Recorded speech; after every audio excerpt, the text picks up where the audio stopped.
guys, welcome back to my channel. This is going to be my March reading wrap-up. March was actually a fantastic reading month for me, one of my best ever, not only in the amount of books I read, but I had some really great reads in March. And this doesn't happen. This rarely ever happens where I have such a good reading month.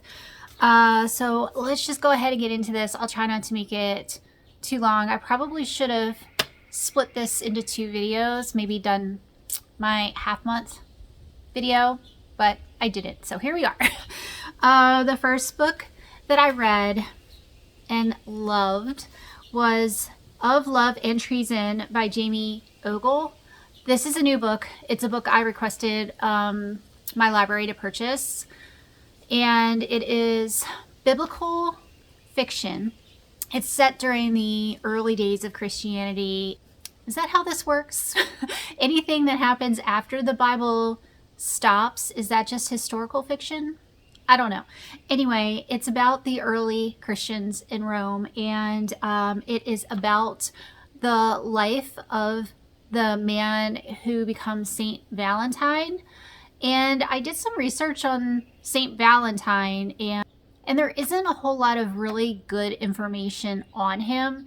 So a lot of this is made up, but it's a great story. It's such a great story. Gosh, the faith in this story. If you liked A Voice in the Wind by Francine Rivers, read this book. You will love it. It has similar vibes because it's kind of the same time frame, the same kind of things happening around Rome to Christians. It's not just about St. Valentine. It's also about a woman who is blind, a non-believer who's blind, and a miracle happens for her. Gosh, this book, it ripped my heart out. It made me feel all the things.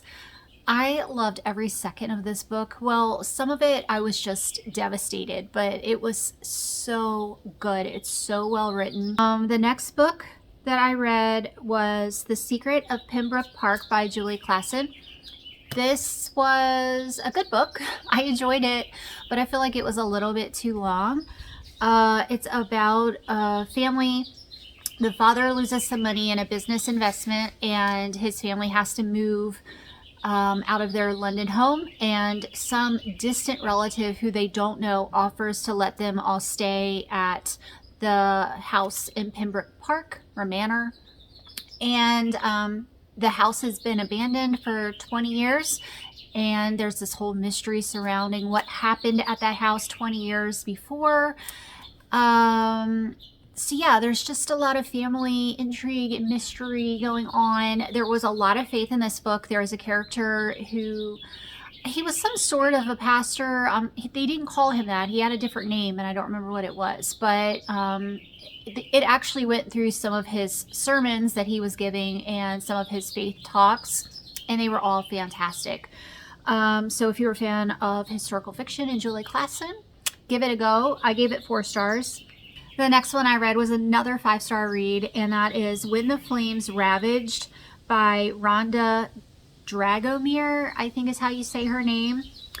This was the first book I've ever gotten off of NetGalley. I just signed up for that, and I was approved for this book, but that did not affect my rating at all. I adored this book, and this is part of a series. It's based off of a major fire that happened at the Barnum and Bailey Circus in New England, Boston, maybe. I can't remember, but it's based off of a true story of this fire that happened at the circus. And there are 2 other books. It's some kind of series written by other authors, but based off of historical disasters.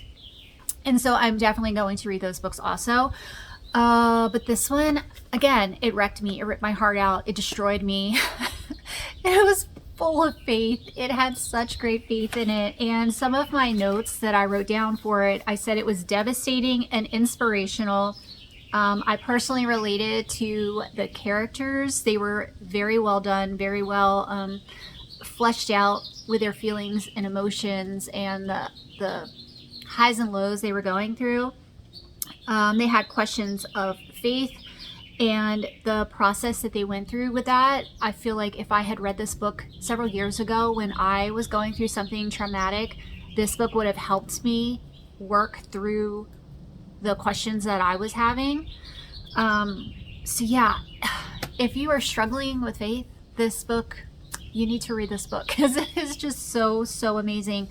Some hearts are so incredibly sad. I cried multiple times in this book, but I was just so invested, so into what was happening to these characters. I loved them. So yeah, 5 stars. The next book that I read was The Dead of Night by Christy Barritt. This was book 4 of the True Crime Junkies series that I've been reading of hers. All of these books are set in Alaska. They all follow a different crime, and they all take place at a different area of Alaska, which I love because I'm learning about different areas, and Alaska is so big and so vast, and it really is different in all the different places you go. So yeah, I find all of that to be fascinating. I love the setting. I love the characters in these books, and the mystery was super fun because I am a child of the 80s and I grew up watching Scooby-Doo, and I love Scooby-Doo, and it had the vibe of where the gang would pull the mask off of the bad guy, and the bad guy would be like, and I would have gotten away with it too if it weren't for you pesky kids. It gave me those vibes. Things kept happening like that where you were like, oh, it was that guy. I'm shocked. It was just very good. So yeah, I gave that one 4 stars, and I will definitely be continuing with that series. The next book I read was Body on Baker Street by Vicki Delany, and I was trying to pick up more mysteries because of March Mystery Madness. I wasn't following the prompts for it, but I definitely wanted to read a lot more mysteries in the month of March. So Body on Baker Street is book 2 in the Sherlock Holmes bookshop mystery series, and I've been kind of just pinging around with those. I haven't read them in order. But I really liked book 2. It was really good. It was about a famous author who comes to the bookshop to do a book signing, and she dies during her book signing. And the woman who owns the bookshop is kind of an amateur sleuth, and she tries to get to the bottom of what happened. I really like the mystery.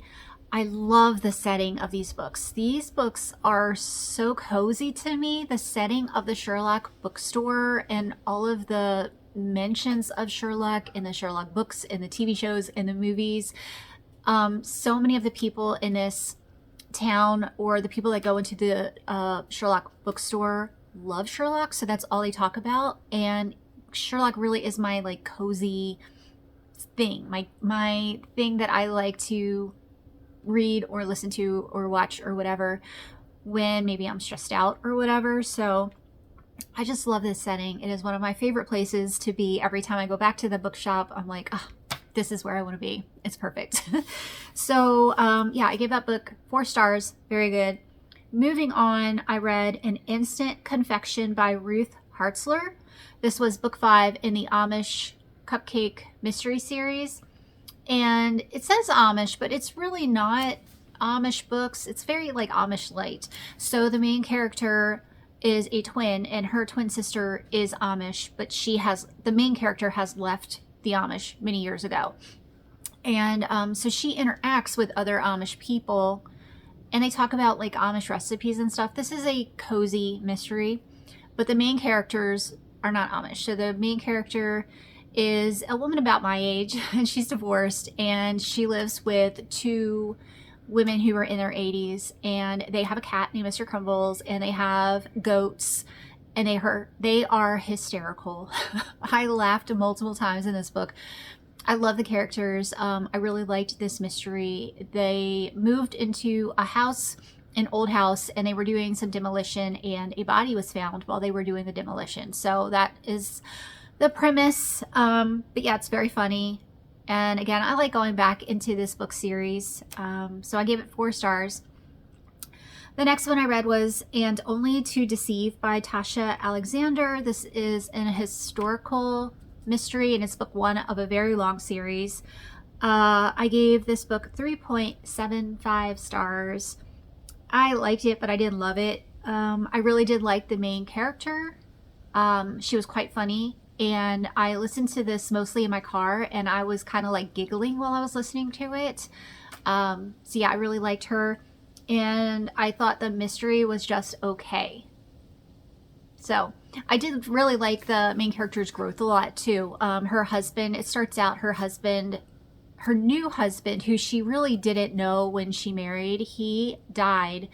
And so she's going through this process of everybody's coming up to her and, you know, I feel so sorry for you. I'm so sad for you. And she's like, I didn't really know him. I'm not really that sad. But then through the book, she learns a lot more about her husband, and she kind of falls in love with him, even though he's passed. And yeah, so it's a very interesting growth thing that she goes through that I thought was just different, and I really liked it. So I think I will continue on with that series. It was a good book. It was clean. I thought it was supposed to be Christian. Maybe the later books have some faith in it. I don't know. But this one, there wasn't any faith in it, but it was clean. The next one I read was The Maid by Nita, Prose. That one I don't think was supposed to be Christian, but I feel like it was. This one had faith in it. The main character is autistic, and her grandmother, who is passed but is talked about a lot in this book, her grandmother was obviously a Christian and taught her a lot about faith and values and morals and all that. And the Serenity Prayer is mentioned. So yeah, this book was completely clean. It was sweet. It was emotional. There was a moment where I was crushed for the main character. I felt so horrible for her, something that was happening to her. It was inspirational. It was a lot of things. I really liked this book. And I also, again, really love the setting. The main character works in a big fancy hotel. Think of like Eloise, like a big hotel, and she loves her job. She loves cleaning and hospitality and customer service and all that sort of thing, and I really related to that because that's what I like to do. And if I had ever gone to college, I would go for a hospitality degree, and I would like to work in a hotel or on a cruise ship or something like that, you know, being face to face with people and helping people. So I really related to her and her love for her job. It was a perfect book for March Mystery Madness. The next one I read was Bound by Murder by Christy Barritt. This is a novella. I didn't know that going into it, and I think there's 4 or 5 of these, and they're all novellas. But this is part of the, I think it's called the Beach and Bookshop series or something like that. It's about a woman who buys a bookstore. She wants to make it a bookstore on the beach in North Carolina. She wants it to be coffee and books. And this is very, very cozy. So the other series I'm reading from Christy Barritt, the one set in Alaska, is more of a like thriller suspense. This is very cozy mystery. It features an older woman, I think she's in her 50s, and she becomes friends with the mayor of this town. And again, it had the theme of she's doing demolition and there's a body that's found on her property. So that was kind of weird. But her and the mayor kind of get together and try to work out what happened. So yeah, very, very cozy mystery, very cute. The woman has a dog, has a great setting. I liked it. I will continue on. And the last book that I read in March was a Christian contemporary romance book, which is not something I ever read, like ever. But I'm on TikTok now, and there is a Christian author on there, and I keep seeing her book come up. She's promoting her book, and I was like, you know what? This actually sounds good to me. I'm going to give it a try and, you know, help support her, whatever. And so I got it on my Kindle, and I read it in one day, which is unheard of. I don't read books in one day. But this is about a woman who is divorced. She leaves her marriage because her husband was extremely abusive, and she moves across country to Maine. She buys a lighthouse to live in Maine. So again, love the setting. That was fun. And some crazy things start happening at the lighthouse, and so she hires a security company to put cameras up and to help her out. and the security company is run by a bunch of veterans, and I love stories with veterans because my husband is a veteran. But yeah, so it is a romance and stuff happens, and one of the main guys, you know, wants to protect her. So I thought it was very sweet. Lots of faith in this book. Great faith content in this book. There was kissing scenes in there, but other than kissing, it was clean. I don't know like where people like to draw the line, but I'll just mention that. So yeah, I thought it was really good. Actually, did I say the name of it? It's called Pages of Promise by Jessica Ashley. And I think book 2 has just come out or is coming out. And it features another one of the veterans that were in the book. So I'm going to read it. It's crazy, crazy. Anyway, those are all the books that I read in March. It was a really good month. I hope you all had a great month too. And let me know if you've read any of these books or if you have any thoughts. And I will see you soon. Bye.